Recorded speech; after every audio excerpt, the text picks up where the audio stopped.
الذين ينفقون أموالهم بالليل والنهار سرا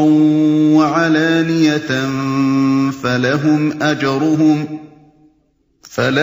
أجرهم عند ربهم ولا خوف عليهم ولا هم يحزنون۔ جو لوگ اپنے مال شب و روز کھلے اور چھپے خرچ کرتے ہیں ان کا اجر ان کے رب کے پاس ہے اور ان کے لیے کسی خوف اور رنج کا مقام نہیں۔ الذين يأكلون الربا لا يقومون إلا كما يقوم الذي يتخبطه الشيطان من المس ذلك بأنهم قالوا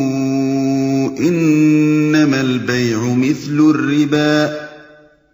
وأحل الله البيع وحرم الربا فمن جاءه موعظة من ربه فانتهى فله ما سلف وأمره إلى الله ومن عاد فأولئك أصحاب النار هم فيها خالدون۔ مگر جو لوگ سود کھاتے ہیں ان کا حال اس شخص کا سا ہوتا ہے جسے شیطان نے چھو کر باولا کر دیا ہو،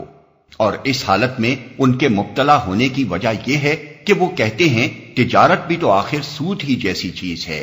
حالانکہ اللہ نے تجارت کو حلال کیا ہے اور سود کو حرام۔ لہذا جس شخص کو اس کے رب کی طرف سے یہ نصیحت پہنچے اور آئندہ کے لیے وہ سود خواری سے باز آ جائے تو جو کچھ وہ پہلے کھا چکا سو کھا چکا، اس کا معاملہ اللہ کے حوالے ہے، اور جو اس حکم کے بعد پھر اسی حرکت کا اعادہ کرے وہ جہنمی ہے جہاں وہ ہمیشہ رہے گا۔ مگر جو لوگ سود کھاتے ہیں، اصل میں لفظ ربا استعمال ہوا ہے جس کے معنی عربی میں زیادتی اور اضافے کے ہیں۔ اصطلاحاً اہل عرب اس لفظ کو اس زائد رقم کے لیے استعمال کرتے تھے جو ایک قرض خواہ اپنے قرضدار سے ایک طے شدہ شرح کے مطابق اصل کے علاوہ وصول کرتا ہے۔ اسی کو ہماری زبان میں سود کہتے ہیں۔ نزول قرآن کے وقت سودی معاملات کی اور شکلیں رائج تھیں، اور جنہیں اہل عرب ربا کے لفظ سے تعبیر کرتے تھے وہ یہ تھی کہ مثلاً ایک شخص دوسرے شخص کے ہاتھ کوئی چیز فروخت کرتا اور ادائے قیمت کے لیے ایک مدت مقرر کر دیتا۔ اگر وہ مدت گزر جاتی اور قیمت ادا نہ ہوتی تو پھر وہ مزید مہلت دیتا اور قیمت میں اضافہ کر دیتا۔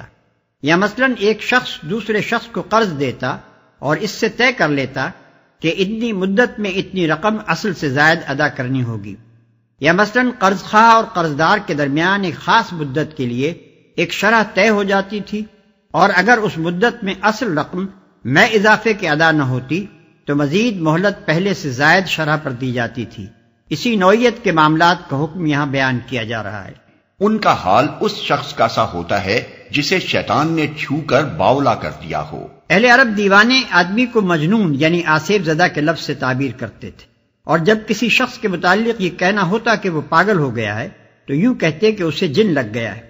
اسی محاورے کو استعمال کرتے ہوئے قرآن سودخوار کو اس شخص سے تشبیہ دیتا ہے جو مخبوط الحواس ہو گیا ہو،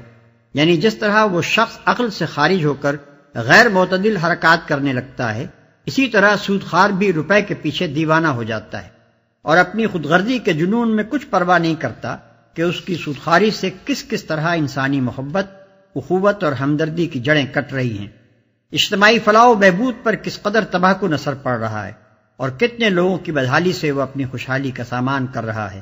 یہ اس کی دیوانگی کا حال اس دنیا میں ہے، اور چونکہ آخرت میں انسان اسی حالت میں اٹھایا جائے گا جس حالت پر اس نے دنیا میں جان دی ہے، اس لیے سودخوار آدمی قیامت کے روز ایک باولے مخبوط الحواس انسان کی صورت میں اٹھے گا۔ تجارت بھی تو آخر سود ہی جیسی چیز ہے، یعنی ان کے نظریے کی خرابی یہ ہے کہ تجارت میں اصل لاگت پر جو منافع لیا جاتا ہے اس کی نوعیت اور سود کی نوعیت کا فرق وہ نہیں سمجھتے، اور دونوں کو ایک ہی قسم کی چیز سمجھ کر یوں استدلال کرتے ہیں کہ جب تجارت میں لگے ہوئے روپے کا منافع جائز ہے تو قرض پر دیے ہوئے روپے کا منافع کیوں ناجائز ہو۔ اسی طرح کے دلائل موجودہ زمانے کے سودخوار بھی سود کے حق میں پیش کرتے ہیں۔ وہ کہتے ہیں کہ ایک شخص جس روپے سے خود فائدہ اٹھا سکتا تھا اسے وہ قرض پر دوسرے شخص کے حوالے کرتا ہے، وہ دوسرا شخص بھی بہرحال اس سے فائدہ ہی اٹھاتا ہے۔ پھر آخر کیا وجہ ہے کہ قرض دینے والے کے روپے سے جو فائدہ قرض لینے والا اٹھا رہا ہے اس میں سے ایک حصہ وہ قرض دینے والے کو نہ ادا کرے؟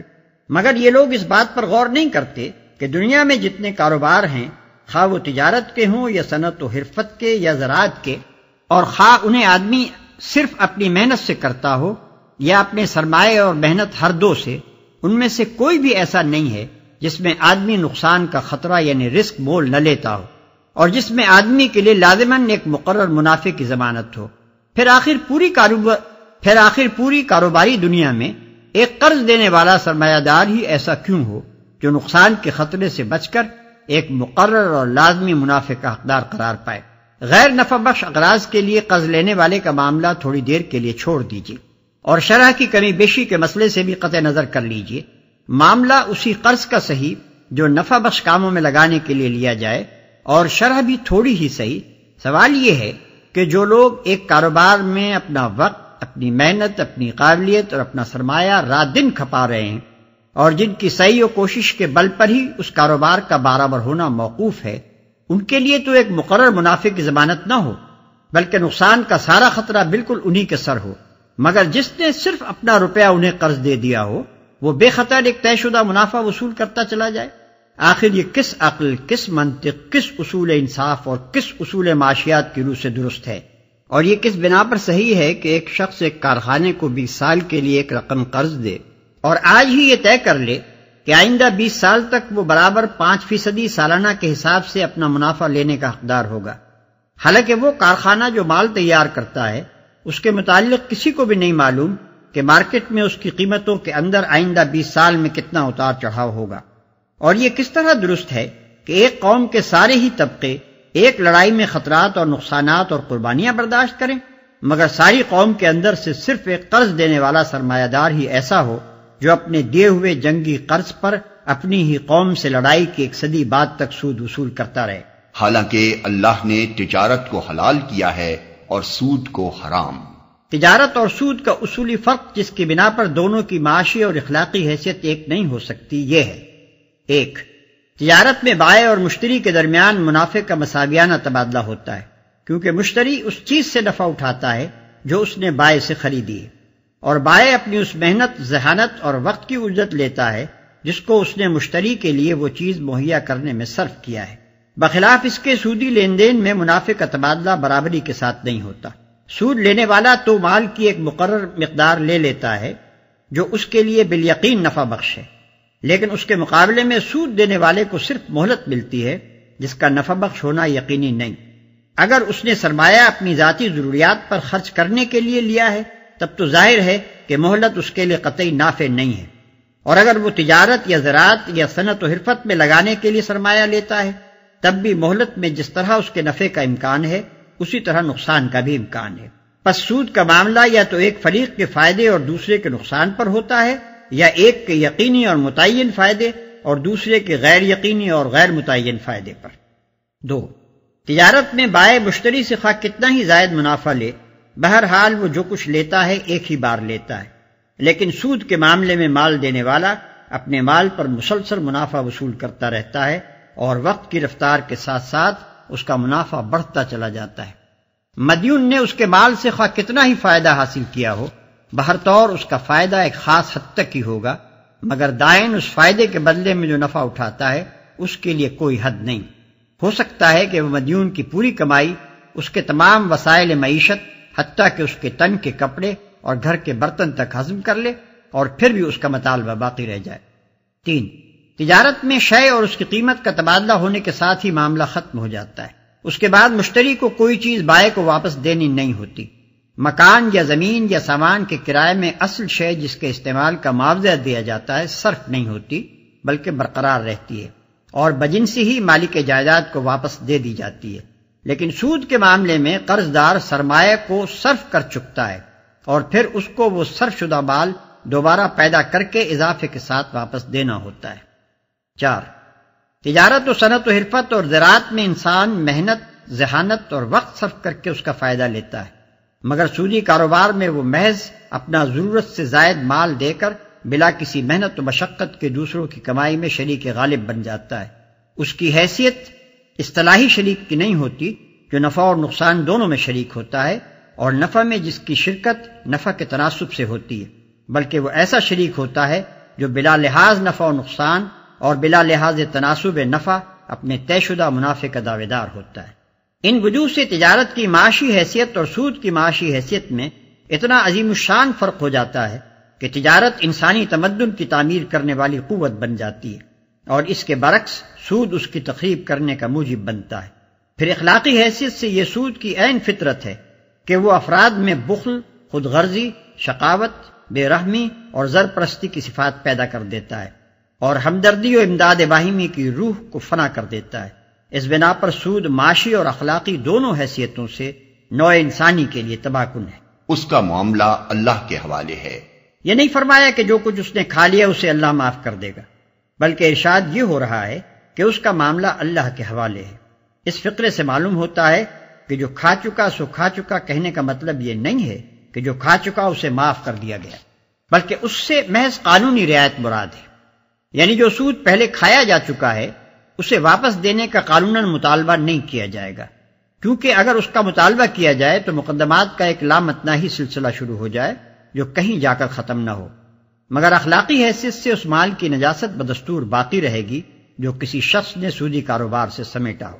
اگر وہ حقیقت میں خدا سے ڈرنے والا ہوگا اور اس کا معاشی و اخلاقی نقطہ نظر واقعی اسلام قبول کرنے سے تبدیل ہو چکا ہوگا تو وہ خود اپنی اس دولت کو جو حرام ذرائع سے آئی تھی اپنی ذات پر خرچ کرنے سے پرہیز کرے گا، اور کوشش کرے گا کہ جہاں تک ان حقداروں کا پتہ چلایا جا سکتا ہے جن کا مال اس کے پاس ہے اس حد تک ان کا مال انہیں واپس کر دیا جائے،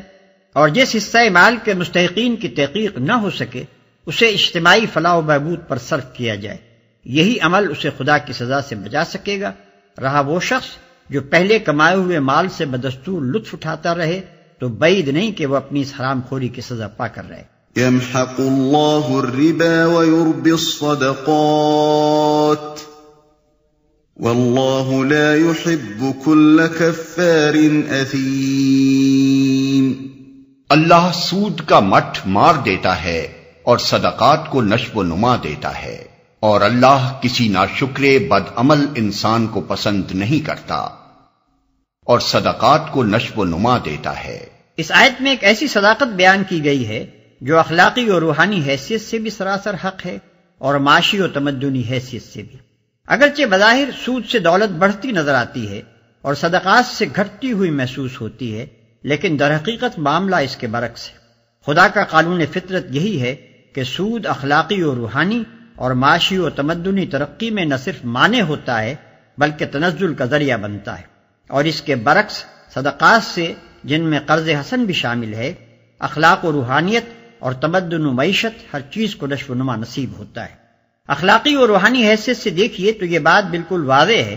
کہ سود دراصل خود غرضی، بخل، تنگ دلی اور سنگ دلی جیسی صفات کا نتیجہ ہے، اور وہ انہی صفات کو انسان میں نشو و نما بھی دیتا ہے۔ اس کے برعکس صدقات نتیجہ ہیں فیاضی، ہمدردی، فراخ دلی اور عالی ظرفی جیسی صفات کا، اور صدقات پر عمل کرتے رہنے سے یہی صفات انسان کے اندر پرورش پاتی ہیں۔ کون ہے جو اخلاقی صفات کے ان دونوں مجموعوں میں سے پہلے مجموعے کو بدترین اور دوسرے کو بہترین نہ مانتا؟ تمدنی حیثیت سے دیکھیے تو بادنا تعامل یہ بات ہر شخص کی سمجھ میں آ جائے گی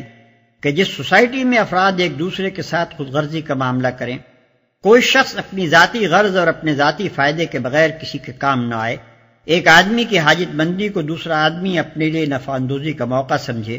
اور اس کا پورا فائدہ اٹھائے، اور مالدار طبقوں کا مفاد عامت الناس کے مفاد کی ضد ہو جائے، ایسی سوسائٹی کبھی مستحکم نہیں ہو سکتی۔ اس کے افراد میں آپس کی محبت کے بجائے باہمی بغض و حسد اور بے دردی و بے تعلقی نشو و نما پائے گی۔ اس کے اجزاء ہمیشہ انتشار و پراگندگی کی طرف مائل رہیں گے، اور اگر دوسرے اسباب بھی صورتحال کے لیے مددگار ہو جائیں تو ایسی سوسائٹی کے اجزاء کا باہم متصادم ہو جانا بھی کچھ مشکل نہیں ہے۔ اس کے برعکس جس سوسائٹی کا اجتماعی نظام آپس کی ہمدردی پر مبنی ہو، جس کے افراد ایک دوسرے کے ساتھ فیاضی کا معاملہ کریں، جس میں ہر شخص دوسرے کی حاجت کے موقع پر فراخ دلی کے ساتھ مدد کا ہاتھ بڑھائے، اور جس میں باوسیلہ لوگ بے وسیلہ لوگوں سے ہمدردانہ اعانت یا کم از کم منصفانہ تعاون کا طریقہ برتیں، ایسی سوسائٹی میں آپس کی محبت، خیر خواہی اور دلچسپی نشو و نما پائے گی۔ اس کے اجزاء ایک دوسرے کے ساتھ پیوستہ اور ایک دوسرے کے پشتیبان ہوں گے، اس میں اندرونی نزاع و تصادم کو راہ پانے کا موقع نہ مل سکے گا، اس میں باہمی تعاون اور خیرخواہی کی وجہ سے ترقی کی رفتار پہلی قسم کی سوسائٹی کے بنسبت بہت زیادہ تیز ہوگی۔ اب معاشی حیثیت سے دیکھیے، معاشیات کے نقطہ نظر سے سودی قرض کی دو قسمیں ہیں۔ ایک وہ قرض جو اپنی ذاتی ضروریات پر خرچ کرنے کے لیے مجبور اور حاجت مند لوگ لیتے ہیں، دوسرا وہ قرض جو تجارت اور صنعت و حرفت اور زراعت وغیرہ کاموں پر لگانے کے لیے پیشہ ور لوگ لیتے ہیں۔ ان میں سے پہلی قسم کے قرض کو تو ایک دنیا جانتی ہے کہ اس پر سود وصول کرنے کا طریقہ نہایت تباہ کن ہے۔ دنیا کا کوئی ملک ایسا نہیں ہے جس میں مہاجن افراد اور مہاجنی ادارے اس ذریعے سے غریب مزدوروں، کاشتکاروں اور قلیل المعاش عوام کا خون نہ چوس رہے ہوں۔ سود کی وجہ سے اس قسم کا قرض ادا کرنا ان لوگوں کے لیے سخت مشکل بلکہ بسا اوقات ناممکن ہو جاتا ہے۔ پھر ایک قرض کو ادا کرنے کے لیے وہ دوسرا اور تیسرا قرض لیتے چلے جاتے ہیں، اصل رقم سے کئی گنا سود دے چکنے پر بھی اصل رقم جوں کی توں باقی رہتی ہے۔ محنت پیشہ آدمی کی آمدنی کا بیشتر حصہ مہاجن لے جاتا ہے اور اس غریب کی اپنی کمائی میں سے اس کے پاس اپنا اور اپنے بچوں کا پیٹ پالنے کے لیے بھی کافی روپیہ نہیں بچتا۔ یہ چیز رفتہ رفتہ اپنے کام سے کارکنوں کی دلچسپی ختم کر دیتی ہے، کیونکہ جب ان کی محنت کا پھل دوسرا لے اڑے گا تو وہ کبھی دل لگا کر محنت نہیں کر سکتے۔ پھر سودی قرض کے جال میں پھنسے ہوئے لوگوں کو ہر وقت کی فکر اور پریشانی اس قدر گھلا دیتی ہے اور تنگ دستی کی وجہ سے ان کے لیے صحیح غذا اور علاج اس قدر مشکل ہو جاتا ہے کہ ان کی صحتیں کبھی درست نہیں رہ سکتی۔ اس طرح سودی قرض کا حاصل یہ ہوتا ہے کہ چند افراد تو لاکھوں آدمیوں کا خون چوس چوس کر موٹے ہوتے رہتے ہیں، مگر بحیثیت مجموعی پوری قوم کی پیدائش دولت اپنے امکانی معیار کی بنسبت بہت گھٹ جاتی ہے، اور معال کار میں خود وہ خون چوسنے والے افراد بھی اس کے نقصانات سے نہیں بچ سکتے، کیونکہ ان کی اس خود غرضی سے غریب عوام کو جو تکلیفیں پہنچتی ہیں، ان کی بدولت مالدار لوگوں کے خلاف غصے اور نفرت کا ایک طوفان دلوں میں اٹھتا اور گھٹتا رہتا ہے،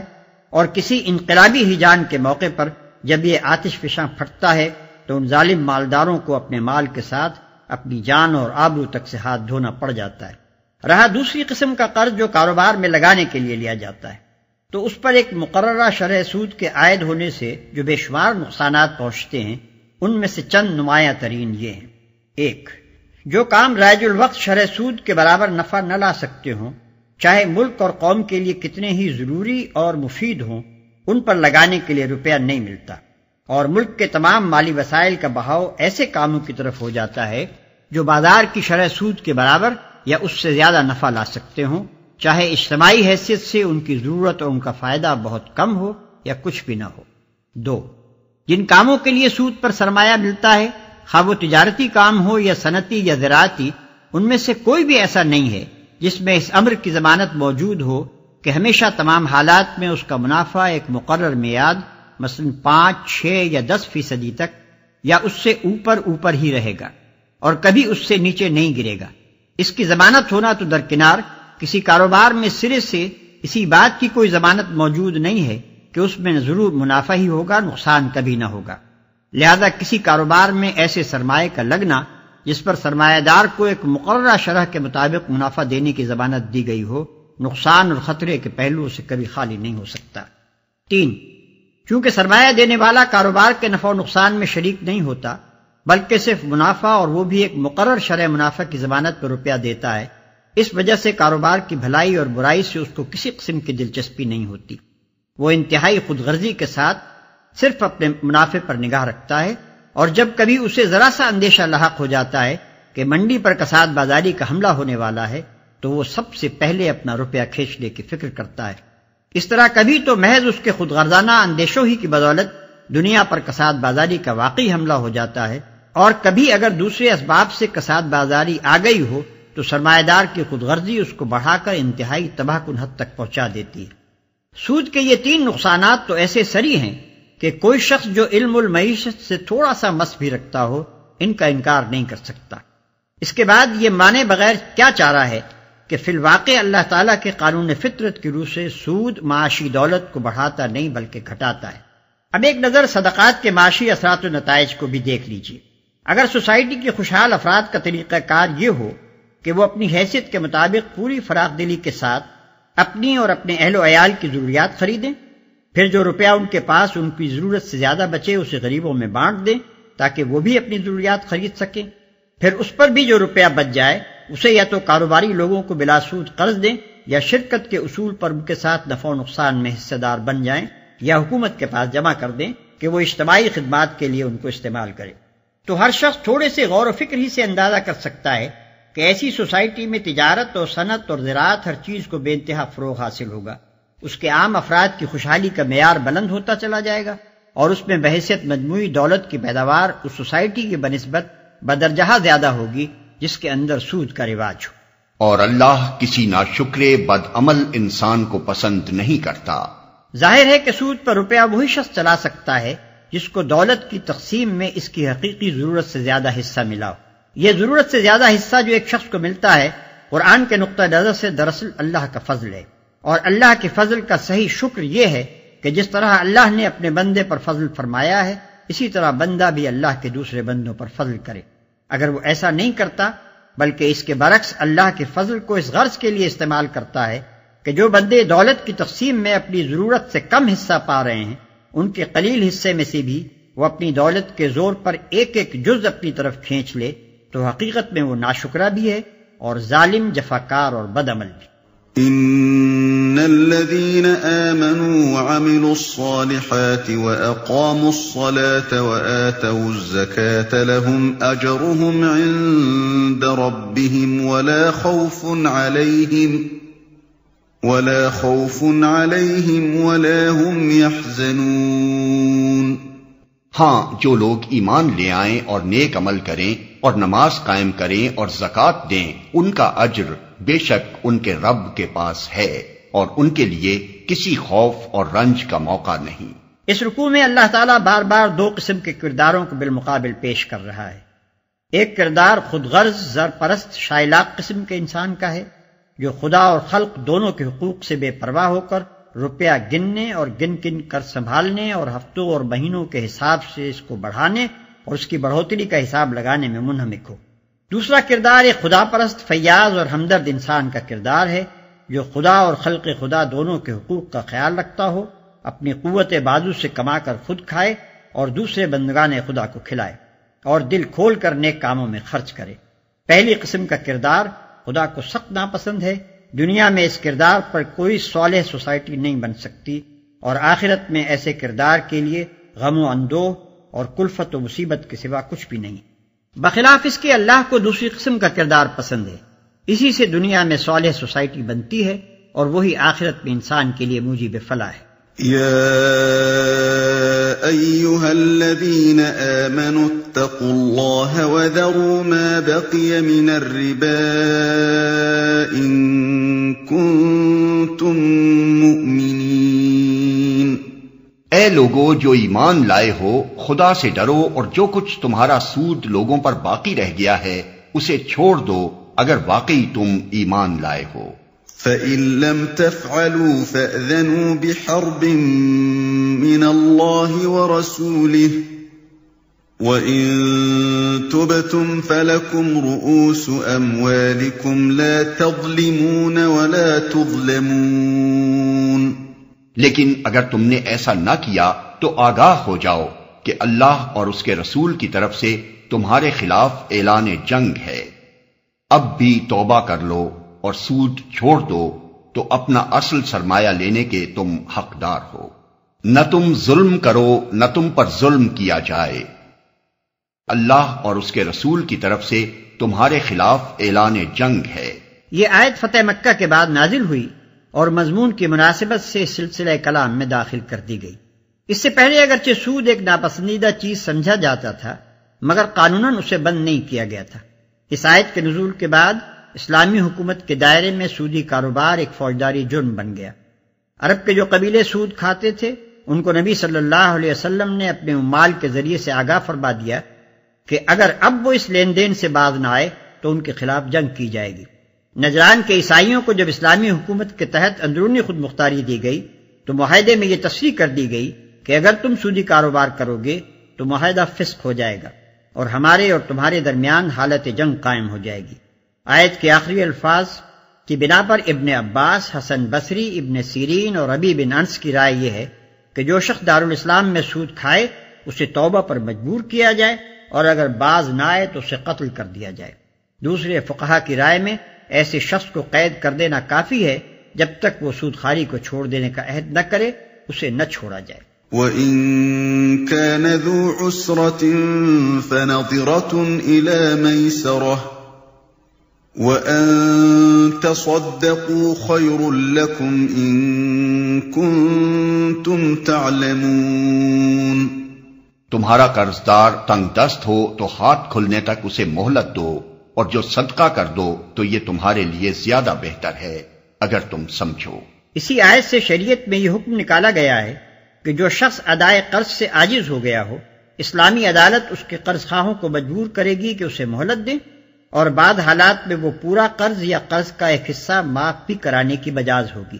حدیث میں آتا ہے کہ ایک شخص کے کاروبار میں گھاٹا آ گیا اور اس پر قرضوں کا بار بہت چڑھ گیا۔ معاملہ نبی صلی اللہ علیہ وسلم کے پاس آیا۔ آپ نے لوگوں سے اپیل کی کہ اپنے اس بھائی کی مدد کرو، چنانچہ بہت سے لوگوں نے اس کو مالی امداد دی، مگر قرضے پھر بھی صاف نہ ہو سکے۔